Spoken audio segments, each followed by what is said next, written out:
बिस्मिल्लाहिर्रहमानिर्रहीम। लाखों करोड़ों दरूद नबी अकरम सल्लल्लाहु अलैहि वसल्लम पर और उनकी आल पर।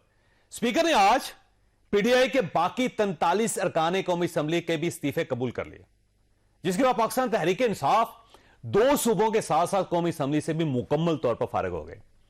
इसकी नुमाइंदगी अब सिर्फ सेनेट और सिंध असम्बली में रह गई। इमरान खान के इन फैसलों के बाद मुल्क में यह बहस चल रही है, इमरान खान ने अपना कुल सियासी असासा जाया कर दिया और ये अब मायूस होकर बैठ गए हैं या फिर ये अब ज्यादा खतरनाक हो चुके हैं। ये सवाल हम आज के शो में भी डिस्कस करेंगे। जबकि दूसरा, फवाद चौधरी और हमाद अजहर ने आज अपनी तनकीद में मजीद इजाफा कर दिया। जो सेटअप पाकिस्तान के अंदर चलाया जा रहा है उसका आइन से कोई ताल्लुक नहीं, वो माफियाज का सेटअप है। पाकिस्तान एक इकोनॉमिक मेल्टडाउन की तरफ बढ़ रहा है और पॉलिटिकल मेल्टडाउन हो चुका है। ताकत सदा नहीं रहती, ताकत तो आनी जानी है, लेकिन ये बाद में गले पड़ जाती हैं चीजें। आप आज जो इलेक्शन की डेट नहीं दे रहे, इलेक्शन कमीशन भी और ये दोनों गवर्नर भी, ये अपने आप को पाकिस्तान के आइन से बगावत के मुर्तकिब हो रहे हैं और हमें जब भी मौका मिला इनके गले जो हैं उनमें वही रस्से फिट आएंगे जो हमारे आइन ने प्रोवाइड किए। जो शख्स भी कायम मुकाम सेटअप का हिस्सा बनता है उसने हलफ उठाया है गैर जानिबदारी का, और अगर वो इस हलफ की खिलाफ वर्जी करता है तो पाकिस्तान तहरीक इंसाफ जो पहला काम करेगी इक़्तिदार में आते साथ कि उन लोगों को जो जमहूरी अमल के अंदर मदाखलत करेंगे, लोगों पर असरअंदाज होने की कोशिश करेंगे, तो उनके खिलाफ आर्टिकल 6 का मुकदमा बनाया जाएगा। आज लाहौर में पीटीआई ने मुजाहरा भी किया। मुजाहरे में इनके दो हदफ थे।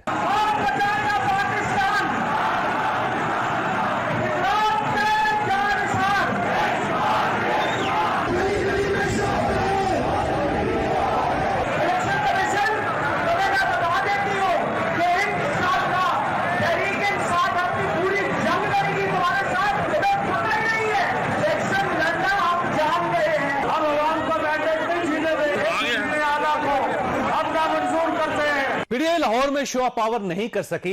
यूं महसूस होता लोग अब पार्टी के लिए बाहर निकलने के लिए तैयार नहीं है कि इमरान खान अब सियासी असासे के साथ साथ अवामी असासे से भी महरूम हो रहे हैं और वजीर आजम ने आवाम के लिए जान देने का ऐलान कर दिया। पाकिस्तान को अगर बचाना है तो उसके लिए हमें सियासत को तो कुर्बान करना होगा या सियासी कीमत तो अदा करनी होगी।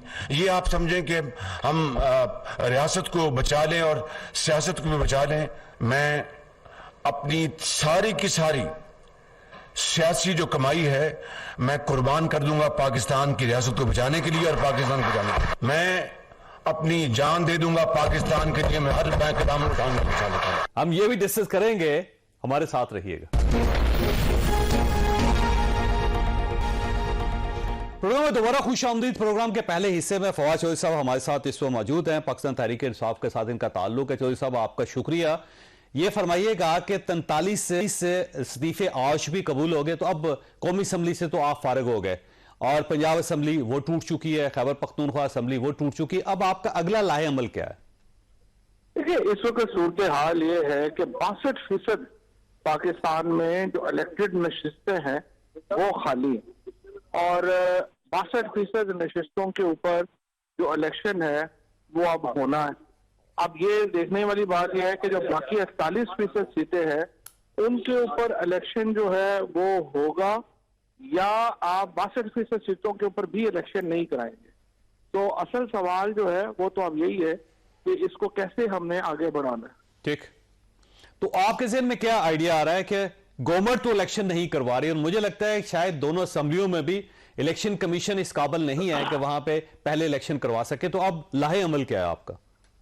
तो बस फिर मुल्क में मार्शल लॉ डिक्लेयर कर दे ऑफिशियल, जो आप पहले ही कर दे चुके हैं। क्योंकि देखिए, आइन के होते हुए तो ये मुमकिन नहीं है। आइन का आर्टिकल 105 बिल्कुल वाज़ेह है।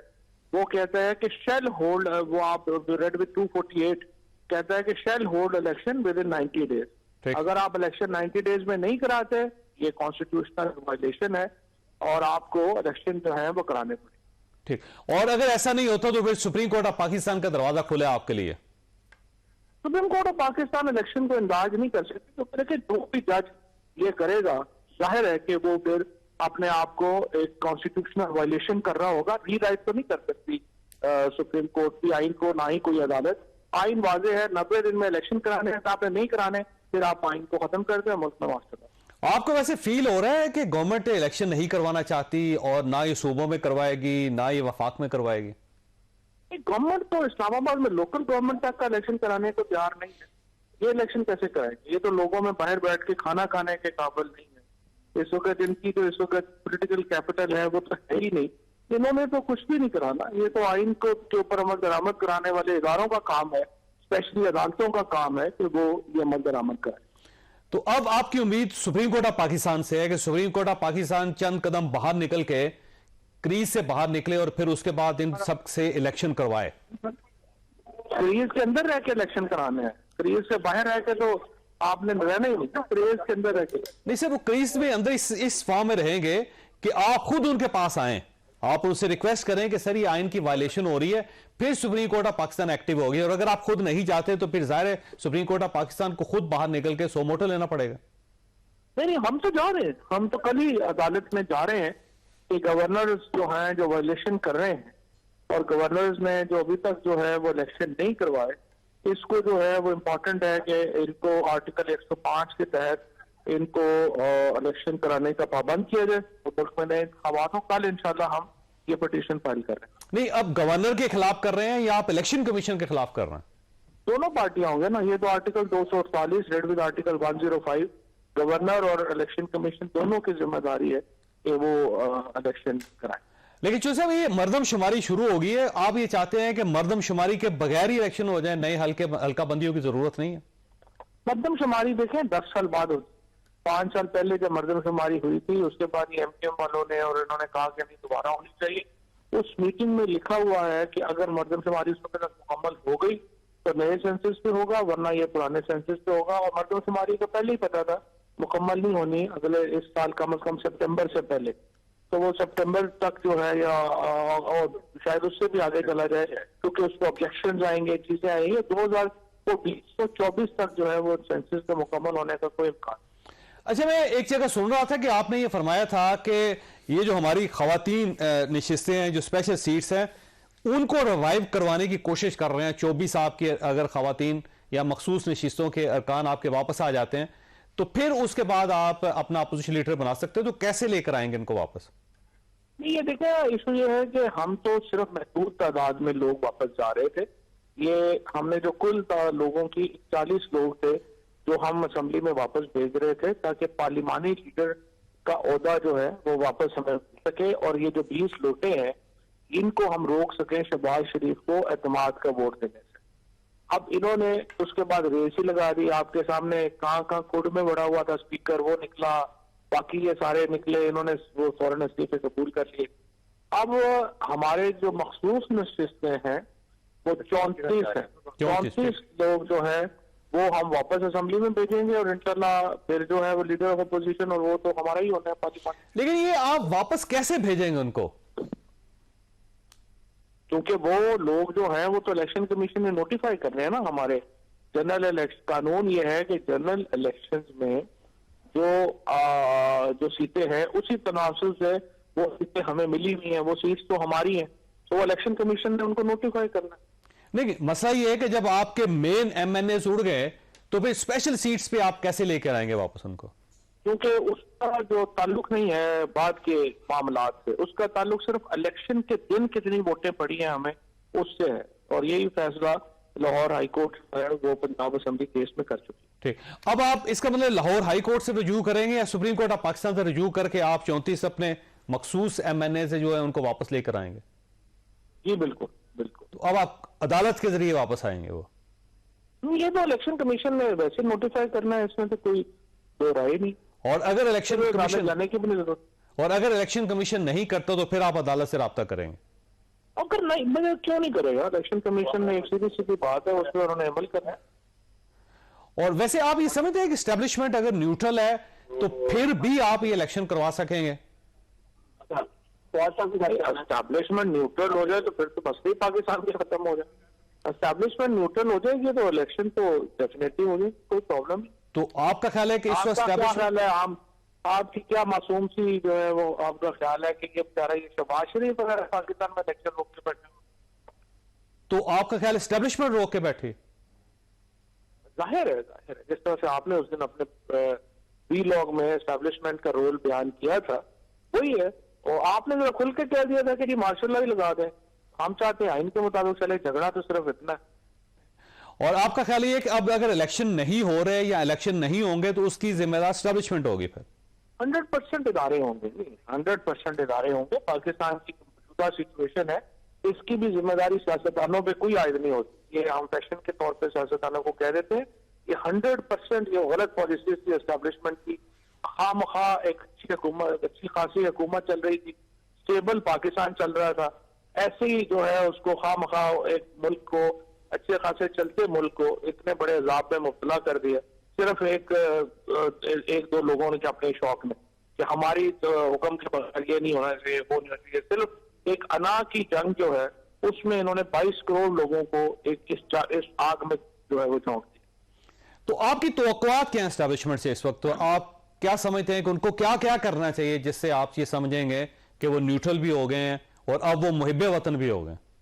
एक तो मोहसिन नकवी को नहीं हटाना चाहिए था, दूसरा ये है कि इलेक्शन कमीशन के जो उनको आजादाना काम करने दें, तीसरा ये है कि अदालतों को आजादाना काम करने दें, और चौथा ये है कि सियासतदानों को अपनी लड़ाइयां को लड़ने।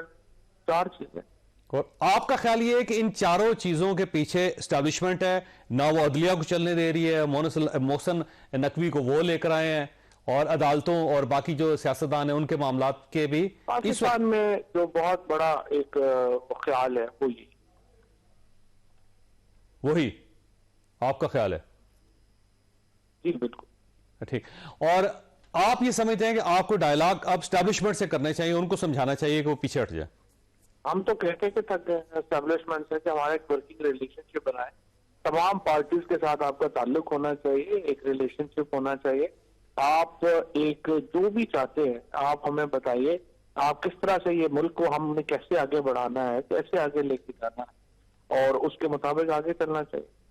अच्छा ये फरमाइए सर, आपने एक आज आपका बयान आया कि 25 मई के वाकयात में जो मुलव्वस मुलाजमीन है, सरकारी मुलाजमीन है, उनको पंजाब में तैनात नहीं होना चाहिए। तो क्या आपका ख्याल यह है कि वो तमाम सरकारी मुलाजम जो कभी किसी दूसरी हुकूमत में रहे हैं या किसी दूसरी हुकूमत में वो काम करते रहे, उनको अब पंजाब नहीं जाना चाहिए? नहीं, ऐसा बिल्कुल भी मैंने नहीं कहा। 25 मई को हमारे यहाँ लोगों के साथ ज्यादतियां की गई, लोगों को उठाया गया, 2 लोगों को तो शहीद कर दिया गया। जो लोग इन वाकयात में बराह रास्त मुलव्वस हैं, हाई कोर्ट के एक साबिक जज ने कमीशन बना उसकी सरकर्दगी में, उन्होंने वो जो है वो एक पूरा कमीशन बना, और उस कमीशन ने इन लोगों को डिक्लेयर किया कि ये जो थे ये जानबदार थे, और इन्होंने जो कुछ किया है उसके ऊपर उन्होंने कमीशन ने लगा इनके ऊपर क्रिमिनल केसेस होने चाहिए। अब अगर उन लोगों को दोबारा पंजाब में लगाया जाता है, इसका मतलब यह है कि आप वही रवश दोबारा अख्तियार करना चाहते हैं। वो उसकी हमने लिस्ट बना के इलेक्शन कमीशन को फाइल कर दी है। हमने कहा कि इन लोगों को जो क्रिमिनल ऑफेंसेस में मुलव्वस है उनको यहाँ ना लगाया जाए। वो अगर वो उन्होंने इलेक्शन कमीशन नहीं मानता तो फिर हम हाईकोर्ट में। वैसे कौन कौन लोग हैं जिनके बारे में आपकी रिजर्वेशन है कि उनको पंजाब के तकरीबन 135 लोगों की फहरिस्त है, मेरा ख्याल है सुबह आपको मिल जाएगी। और उसमें बड़े बड़े नाम कौन से हैं? मसलन जो इस वक्त आईजी हैं वो डॉक्टर उस्मान, वो भी उसमें शामिल है? मेरी लिस्ट जो है क्योंकि मेरे पास अभी है नहीं है, तो मुझे नहीं पता कौन कौन से अफसर शामिल हैं, लेकिन वो लिस्ट हमने बना के फाइल कर।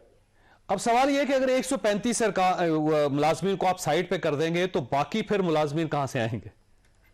नहीं, मुलाजमीन तो हजारों में है, लाखों में है। 135 आपको जाना कि मुलाजम है, इसमें SHOs भी शामिल है, इसमें SC साहबान शामिल है, इसमें DC शामिल है, इसमें DPO शामिल है। ये वो तमाम लोग जो उनको हमने कहा है। लेकिन फवाद साहब इस तरह तो फिर जो भी पोस्टिंग होगी उससे पहले आपसे मंजूरी लेना पड़ेगी कि आपको इस अफसर पे रिजर्वेशन तो नहीं है, इस असिस्टेंट कमिश्नर को लगा दें, इस SHO को लगा दें, इस DPO को लगा दें, इस RPO को लगा दें, इस सेक्रेटरी या चीफ सेक्रेटरी को लगा दें। तो हर बार फिर लिस्ट आपके साथ वेरीफाई होगी फिर उससे। वो इलेक्शन जो केयर टेकर गवर्नमेंट की एक क्लास जो एक समझिए कि तस्वुर है वो है ही है कि आपने वो लोगों को लगाना है जो दोनों साइडों को काबिल कबूल। अगर एक वो इतना बरह रास्त मुलव्वस है उसको नहीं लगाया जा सकता। ये केयर टेकर गवर्नमेंट का इनहेरेंट रूल 130 जो है इसका इलेक्शन कमीशन वो कहते ही है कि न्यूट्रल लोग जो है वो लगाए जाएंगे और वो जो दोनों साइडों को काबिल कबूल। अच्छा, वैसे 2018 में खैबर पख्तूनख्वा में आपकी गवर्नमेंट थी और 2018 में ज़ाहिर वहां पे नए इलेक्शन हुए थे, उस वक्त आपने अपोजिशन को ये फैसिलिटी नहीं दी थी कि वो अपनी मर्जी के या आपसे कंसल्ट करके वहां पे ऑफिसर्स तैनात कर सके? खैबर पख्तूनख्वा का माहौल और तरह का, वहां तो अब भी कोई ऐसा मसला नहीं है। वहां पे तो आपने देखा चीफ मिनिस्टर भी जो है वो उन्होंने मिलकर लगा लिया। मसला जो है वो पंजाब में है। पंजाब में एक बड़ी बिटरनेस है और उसकी वजह से हालात जो है वो ऊपर नीचे हुए हैं। आई विश के पंजाब की भी इतनी ही मेच्योर हम कर लेते और मिलकर को न्यूट्रल पता लगा लेते और चीजें बेहतर हो जाए। अब वैसे आखिरी सवाल आपसे, ये मोहसिन नकवी साहब को आपने तस्लीम कर ली है या आप इनकी निगरानी में होने वाले इलेक्शंस भी नहीं मानेंगे? मोहसिन नकवी की निगरानी में तो इलेक्शन नहीं हो रहे, इलेक्शन तो ईसीपी की निगरानी में हो रहे हैं। लेकिन ये है कि मोहसिन नकवी जो है, तो फ्रेंकली मेरे तो बड़ा पुराना, मैं उनको जानता हूँ, मैंने कहा भी था उन्हें बनना ही नहीं चाहिए था।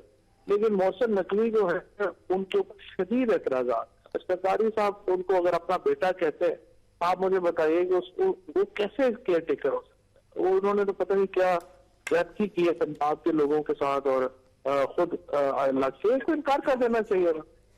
लेकिन सर वो जरदारी साहब तो मोनस लाई को भी अपना बेटा कहते थे और चौधरी परवेज लाई साहब को अपना भाई कहते थे, तो उनको आपने एक्सेप्ट कर लिया था। लेकिन अब मुझे नहीं लगता आप इतने बेखबर हैं, आपको नहीं पता कि कैसे जो है इनको, आपको जो ताल्लुकात है उनका इल्म है या नहीं है।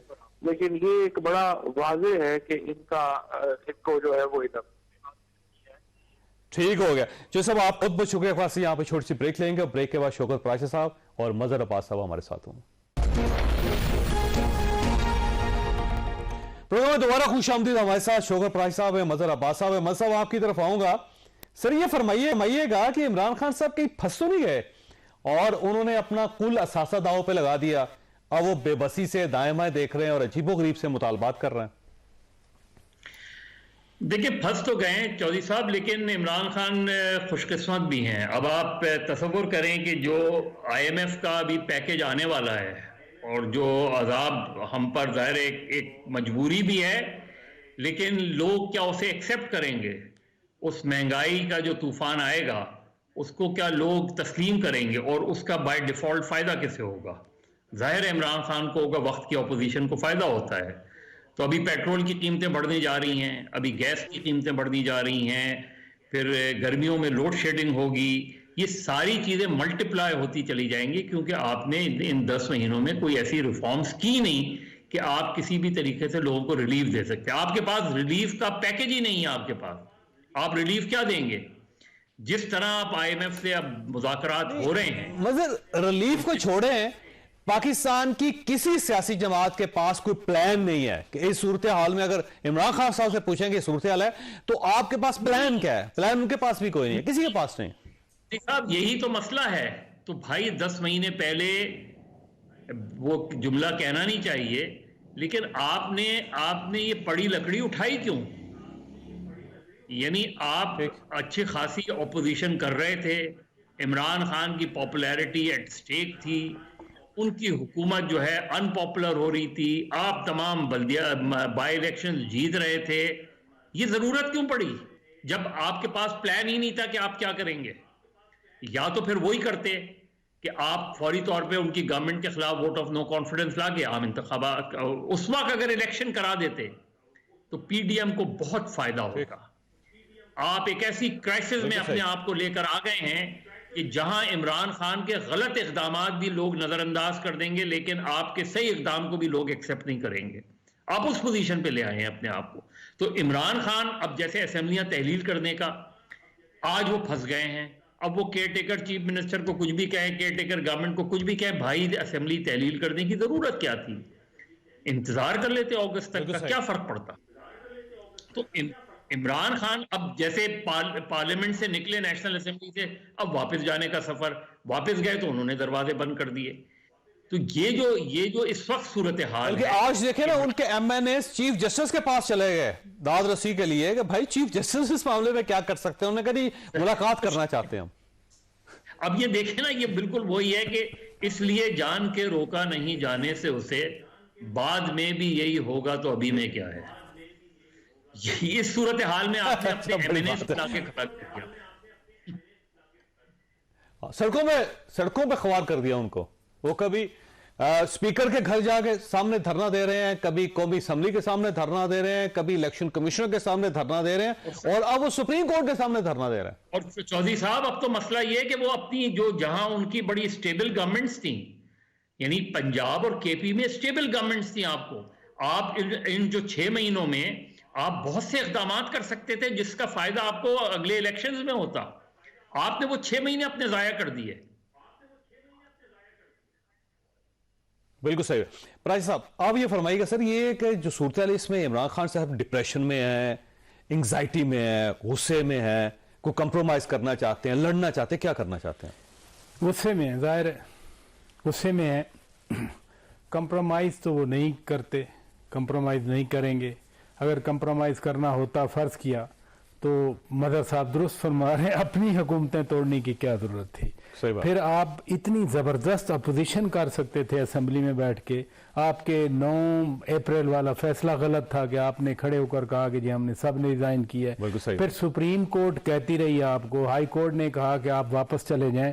पूरी पीडीएम कहती रही, पूरी पीडीएम, जनरल बाजवा साहब ने कहा, पूरा मीडिया कहता रहा कि जी आपका किरदार है असेंबली में, बड़े भरम से आप, अब जो उन्होंने निकाला है, अब एम्बैरेसिंग है ये, अब कहना कि हम वापस जा रहे हैं। और फिर जो शुरू में आपने कहा कि ऑप्शन तो खत्म कर बैठे ना, और क्या ऑप्शन रह गए? मसलन अब ऑप्शन ये है कि जी हम सड़कों पे आएंगे, वो तो आप पहले भी आ चुके हैं। बिल्कुल सही है, पहले भी सड़कों पे थे, और पहले 2 सूबों में गवर्नमेंट थी, 25 मई सड़कों पे कम से कम बैठने की जगह थी आपके पास। 25 मई को आप खैबर पख्तूनख्वा से आए, 26 नवंबर को आप लाहौर से आए, आपकी हुकूमतें थी। फैजाबाद तक आपको किसी ने पूछा ही नहीं है, एक चिड़ी भी जो है आपके रास्ते में नहीं आई।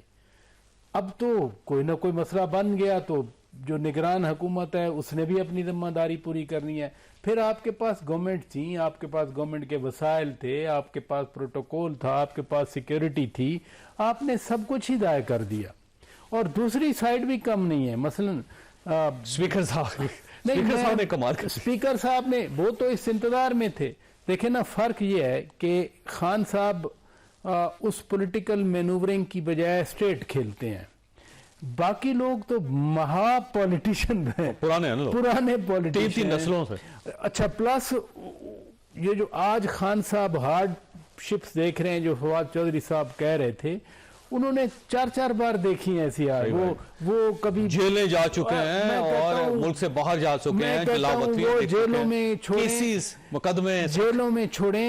अदालतों की बात भी फवाद चौधरी साहब कर रहे थे, मैं जरूर बात करना चाह रहा हूं उस पर कि इन्हीं अदालतों से इमरान खान को सादिक और अमीन भी करार दिया गया है। सही बात। इन्हीं अदालतों ने मियां नवाज शरीफ को ताहयात नाहल भी करार दिया है, और इससे बढ़कर इन्हीं अदालतों ने साल 2000 में जनरल मुशर्रफ को आइन में तरमीम करने का भी अख्तियार दिया था, जिसमें जस्टिस इफ्तिखार चौधरी साहब भी उस बेंच में शामिल थे। बड़ा अहम किरदार था उनका। चले 3 साल दे दिए supreme court of Pakistan Exactly, कि आप आइन को भी तब्दील कर सकते हैं, जो चाहें आप करें। हालांकि आइन का आर्टिकल 239, उसकी क्लास 5, उसकी क्लास 6 बड़ी क्लियर है कि कोई और तरमीम नहीं कर सकता, ये पार्लियामेंट का काम है। इसलिए आप कह रहे थे इमरान खान बहुत खतरनाक हो गए, वो खतरनाक होकर जो काम करने थे कर दिए उन्होंने, लेकिन बना कुछ नहीं है। और अब क्या बनेगा आगे? मदर साहब कराची में बैठे हैं, कराची के इलेक्शन में एक तो सूरत हाल सामने आ गई ना, ठीक है, कहते हैं जी ठप्पे लगाए गए। मेरा आर्ग्यूमेंट ये रहा है जब से कराची का इलेक्शन हुआ है कि जितने वोटर आए, मैं कहता हूं वो जो 10% या 12% था, सारा वोट आपको मिला, चलें, ठीक है, ठप्पे लगा के चेंज किया गया। तो जो 90% नहीं आया वोटर, वो किसके खाते? वो तो धांधली से घर तो नहीं कोई बिठा सकता, वो तो आते 50%, 60% जो है वो अपने वोटर को लेके आते, बाहर निकालते। फिर हम कहते हैं, मतलब ये हुआ कि पीटीआई के कहने पे उनका वोटर नहीं निकल रहा। मेरा आर्ग्यूमेंट यही रहा है, मेरा मसलसल 15 जनवरी के बाद यही आर्गुमेंट रहा है। मैं कहता हूं हुई होगी धांधली, मैं तो बिल्कुल इस बात पे कॉन्टेस्ट ही नहीं करता। और धांधली की जब शिकायत पाकिस्तान में होती है, यकीन करें धांधली हुई होती है। हमें नहीं पता 70 का इलेक्शन कैसे इंडिपेंडेंट और कैसा, अदरवाइज 85 से ऑनवर्ड हर इलेक्शन मैंने देखा है। अच्छा, वैसे अब होगा क्या? अब देखें, एक तो इमरान खान साहब के पास ऑप्शंस क्या क्या हैं, गवर्नमेंट के पास ऑप्शंस क्या क्या हैं। अब मसला यह है कि जो शख्स इस वक्त अवामी तौर पर पॉपुलर है उसके पास पावर नहीं है, और जिनके पास पावर है उनके पास पॉपुलैरिटी नहीं है। मुल्क कैसे चलेगा? नहीं, बात यह है कि बड़े बड़े आर्गुमेंट्स आ रहे हैं कि इस पीडीएम ने हुकूमत क्यों एक्सेप्ट की, इससे पहले वो पॉपुलर थे। एग्जैक्टली अप्रैल जो है उससे पहले जो पोजीशन पीडीएम थी आज पीटीआई की है, जो पोजीशन पीडीएम की थी वो पीटीआई की है, रिवर्स हो गया। लेकिन जिन्होंने फैसले करने हैं वो तो फैसले कर रहे हैं ना।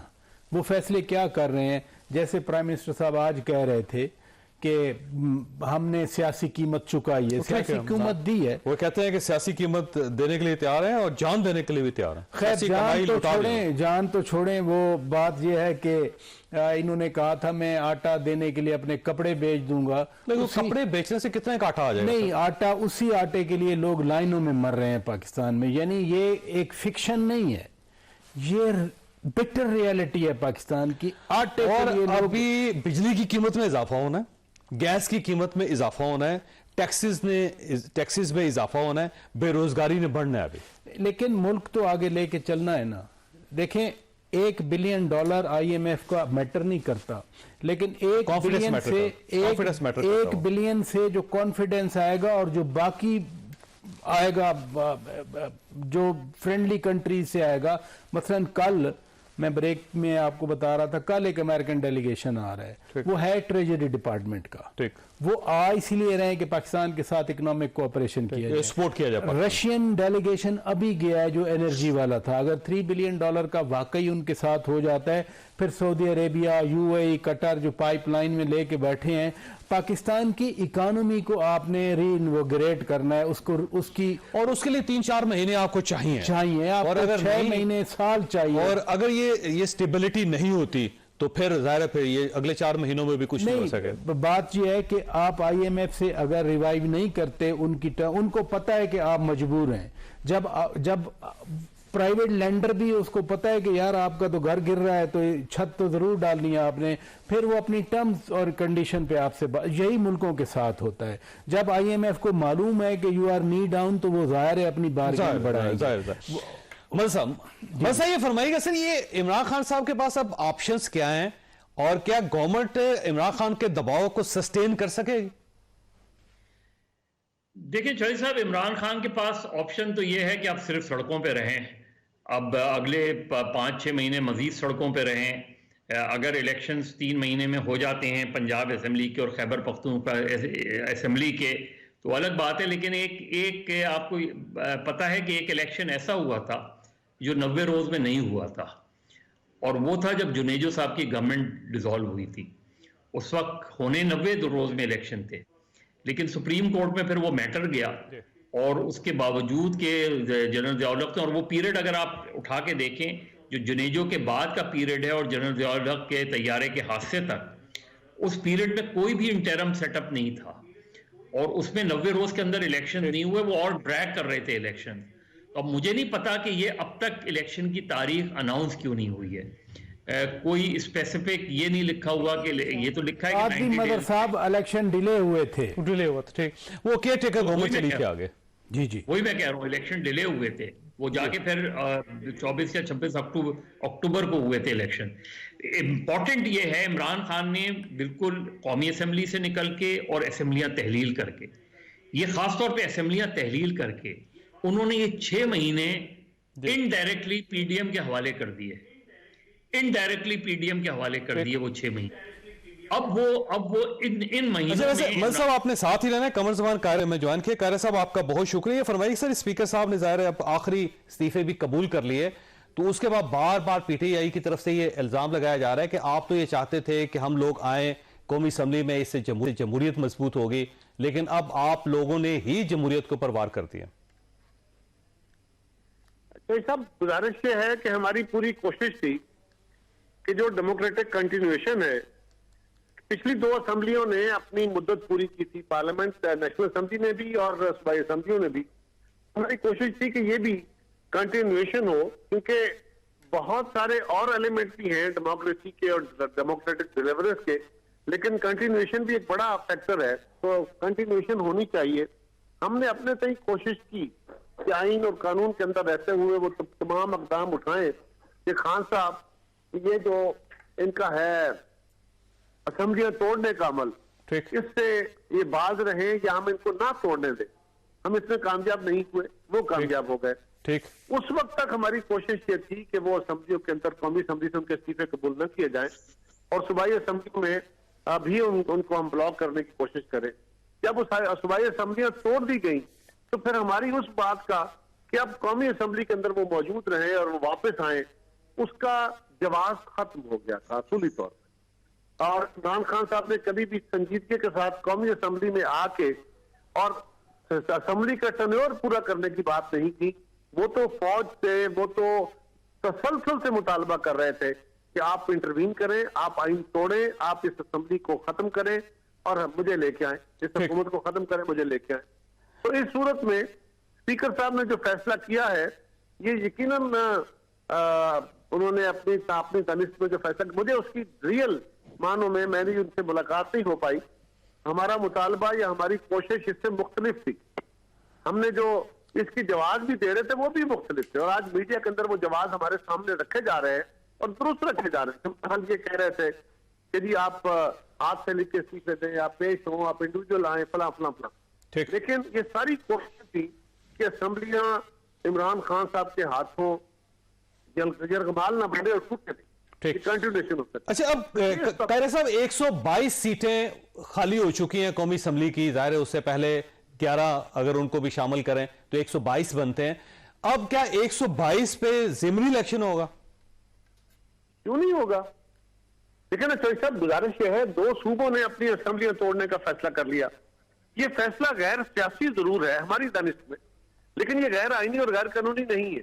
ठीक, और इसी कानून के तहत 2 असेंबलीज के अंदर लोगों का दिया हुआ मैंडेट उस हुकूमत के पास मौजूद है जो सिंध में और बलूचिस्तान में मौजूद है, और वहां के मैंडेट को वो असेंबलीज रिफ्लेक्ट कर रही है और वो कहते हैं कि हमें असेंबली नहीं तोड़नी, हमने कंटिन्यू करना है। क्यों इमरान खान की एक जमात जो 2 सूबों के अंदर थी उसके दबाव के अंदर वो असेंबलियां भी खत्म की जाए? क्यों? ये कौन सा लॉजिक है? ठीक। और जो इमरान खान साहब का 122, 130, 125 जो भी नंबर है, ये इससे भी ज्यादा होगा, लेकिन इस नंबर की, इस प्रेशर की बुनियाद पे जो बाकी लोग हैं, पीपल्स पार्टी है, मुस्लिम लीग है, JUI, बाकी जो हमारी जमातें हैं, इनको जिन लोगों ने वोट दिया हुआ है वो भी पाकिस्तान के लोग हैं, उनके पास भी एक जायज मैंडेट है। उस मैंडेट का एहतराम क्यों ना किया जाए और इमरान खान के मेंबर्स का इस मैंडेट जो है उसको, उसकी बुनियाद पर नए फैसले क्यों किए जाए? तो इसका मतलब यह हुआ कि 122 या 125 पे ज़िमनी इलेक्शन होगा और PDM उस इलेक्शन में इमरान खान साहब का मुकाबला करेगी।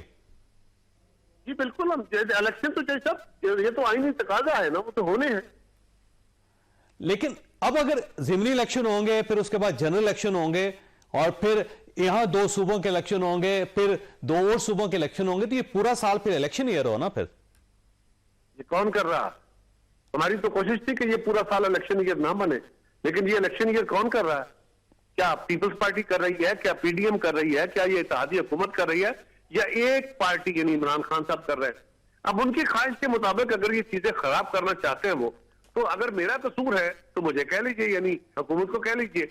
और अगर इमरान खान साहब ये सारा खेल अपनी जो उनकी अपने खास मिजाज है और उस मिजाज में वो आइन को भी सबोटाज कर रहे हैं, वो फौज को भी मुदाखलत की दावत दे रहे हैं, वो पाकिस्तान की इकोनॉमी पे भी हमलावर हो रहे हैं, वो सब कुछ अपने हर काम कर रहे हैं कि किसी भी तरह पाकिस्तान के अंदर कंस्टेबिलिटी हो, इस गैर यकीनी की सूरत हाल को प्रिवेल करा के पाकिस्तान की इकोनॉमी फेल हो जाए और मजबूर हो जाए कि एक नया इलेक्शन आ जाए। लेकिन उसमें इस बुनियाद पे बोले साहब इशू ये है कि गलती हो सकती है इमरान खान साहब की हो या हो सकता है जिद आपकी हो, लेकिन उसका खमियाजा पाकिस्तान को भुगतना पड़ रहा है। वो पाकिस्तान के जो माशी हालात हैं आप उनको ज़हन में रख के देखें कि अल्टीमेटली ये सारा जो बोझ है वो आम आदमी की जेब पे होगा, आम आदमी की गर्दन पे आएगा। तो सब ये बात दुरुस्त है, क्योंकि ये जो जमहूरी निज़ाम है ना, ये जमहूरी छोड़े, बादशाही निजाम भी हो, निजाम जो भी होता है, ये ऊपर होने वाली तब्दीलियां जो होती हैं या मुल्क के अंदर होने वाले जो इर्ताश होते हैं, उसकी कीमत तो बहरहाल इकोनॉमी को पे करनी पड़ती है, और इकोनॉमी इस मुल्क के किसी भी मुल्क के रहने वाले लोगों के जरिए ही चल रही होती है, उन्हीं के पैसों से तश्कील पाती है। तो ये कोई अचंभे वाली बात नहीं है। लेकिन सवाल यह है कि आप इस बात को वाजे करें, आप जैसे एंकर को, आप जैसे साथी को, जिससे सारी उम्र, अभी आपकी उम्र बड़ी नहीं है, मैं कहूँ बहुत बड़ी उम्र, लेकिन आपने एक तवील उम्र बहरहाल आपने अपनी जिंदगी का बड़ा हिस्सा जो है वो इस मुल्क की तारीख को अमली तौर पे देखा हुआ है।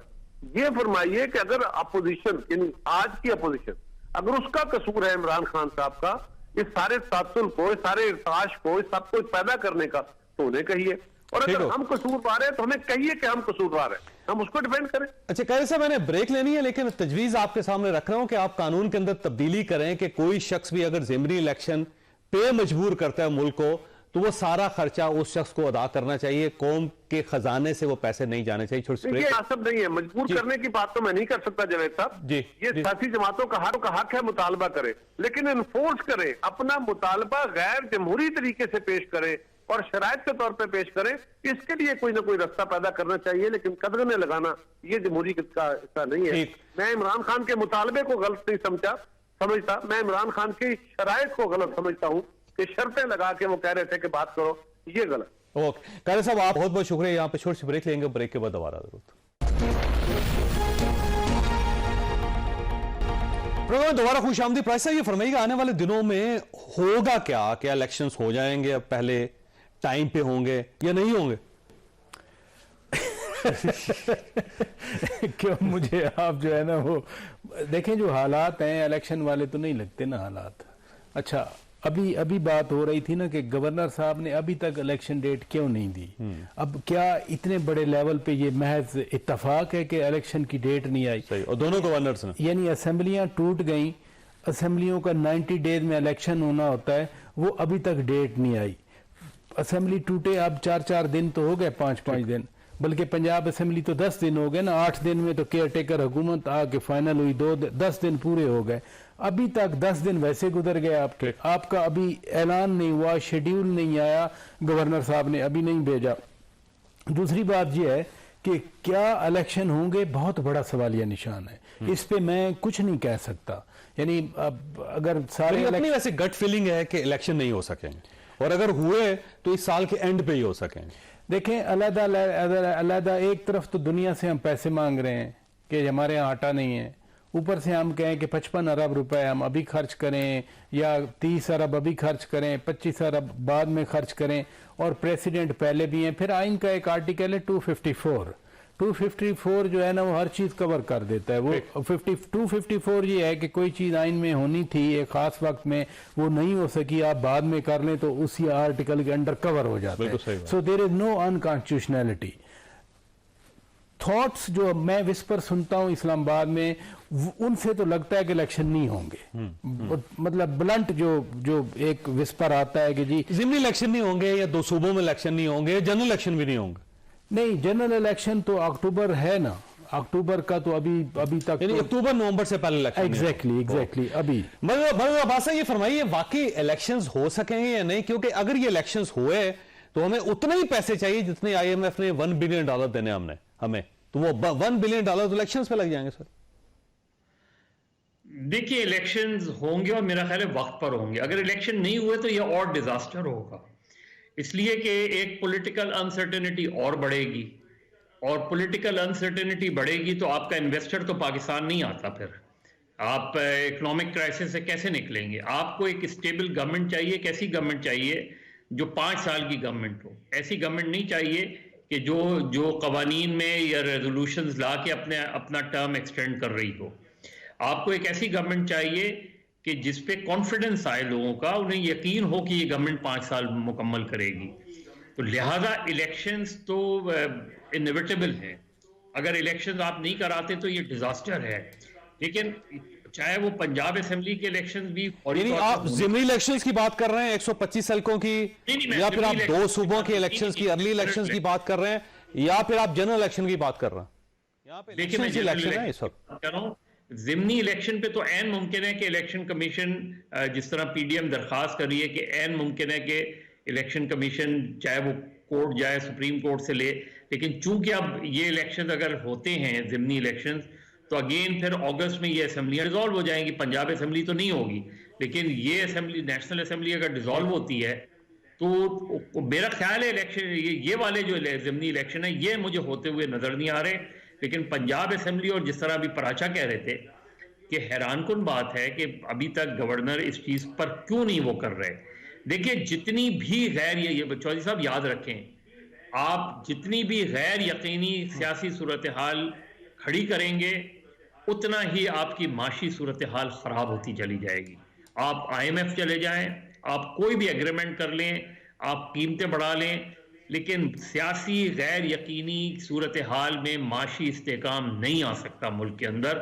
लिहाजा मतलब मसला ये है कि अगर ये पूरा साल इलेक्शन होते रहेंगे तो गैर यकीनी सूरत हाल ये भी हो गई, और फिर उसके बाद भी अगर हंग पार्लियामेंट आ गई और किसी जमात ने वाज़े अक्सरियत हासिल ना की, तो फिर इसका मतलब अगले 5 साल भी फिर इसी क्यास में रहेंगे। नहीं, अब तो ये देखिए, ये तो इन सियासी रहनुमाओं का और सियासी जमातों को सोचने का। अब आज फवाद चौधरी साहब की लैंग्वेज तो देखें आप। चलें, आपको इंटरम सेटअप से, इंटरम चीफ मिनिस्टर से, XYZ से एतराज है, आप उनके खानदानों को अटैक कर रहे हैं। मतलब खानदानों का इसमें क्या कसूर है कि खानदानों को नहीं छोड़ेंगे? मतलब ये जो जबान है ये जाहिर है वही उसी तरफ रिफ्लेक्ट करती है। ये नहीं है कि जो गवर्नमेंट कर रही है वो चीजें दुरुस्त है, जो सही। लेकिन हमें डेस्परेशन है, आपका ख्याल है?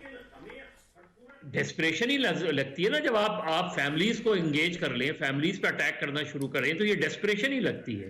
तो पहली चीज तो ये कि 90 डेज में इलेक्शन होने चाहिए पंजाब असेंबली और खैबर पख्तूनख्वा असेंबली के, और कौमी असेंबली के इलेक्शन फिर अपने वक्त पर हों, अक्टूबर में हों, और ये क्लैरिटी जो है वो बिल्कुल आनी चाहिए, चाहे वो इलेक्शन कमीशन की तरफ से आए, चाहे गवर्नमेंट की तरफ से आए। इसमें इबहाम नहीं होना चाहिए। जब आप इबहाम छोड़ेंगे तो IMF की टफ कंडीशन आपने माननी ही माननी है, आप उससे निकल ही नहीं सकते। वो प्राइस तो अब सेक्रेटरी बोलना है, बताइए। देखें, ये जो फवाद चौधरी साहब ने आपके प्रोग्राम में शुरू में कहा कि हम कल पिटीशन दे रहे हैं, तो पिटीशन आ जाएगी। मुझे लगता है कि इसी पिटीशन पे सारे फैसले हो जाए। इसी पिटीशन आपने कोई फैसला खुद कर लीजिएगा। अल्लाह ताला आप और आपके अहले खाना को हर किसी मुसीबत से महफूज रखे। अल्लाह हाफिज।